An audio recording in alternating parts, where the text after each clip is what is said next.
জীবনে শত ঝড় আসুক, লক্ষ ঝাপট আসুক, আপনাকে দুমড়ে মুচড়ে দিক, আপনার মনোবল সাময়িকভাবে ভেঙে গুঁড়িয়ে দিক, তবুও সৎ থাকুন। যে কোনো মূল্যে নিজস্বতার মৌলিকত্বটাকে ধরে রাখুন।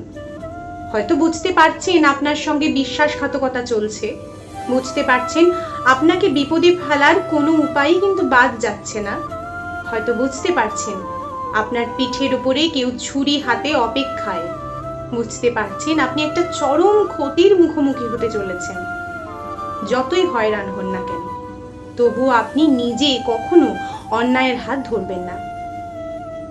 দেখবেন যারা খুব নিপুণভাবে আপনাকে অন্ধকারে ডুবিয়ে দিয়ে, হতাশায় চুবিয়ে দিয়ে, মিথ্যাচারে কষ্ট দিয়ে, মনের জোর নষ্ট করে কবর দিতে চেয়েছিল, একদিন যেন কিভাবে তারা ঠিক নিঃস্ব, নিঃসঙ্গ, নির্জীব, নিদারুণ একজন মানুষ হয়ে বেঁচে থাকবে।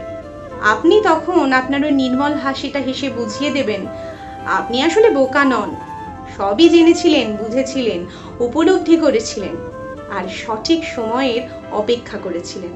আর তারা বিস্ফারিত চোখে দেখবে আপনার জীবনের ডুবন্ত সূর্যটা কেউ একজন কিভাবে যেন উদয় করিয়েই ছাড়ল।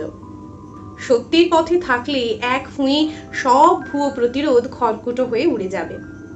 শুধু নিজে লয়াল থাকুন।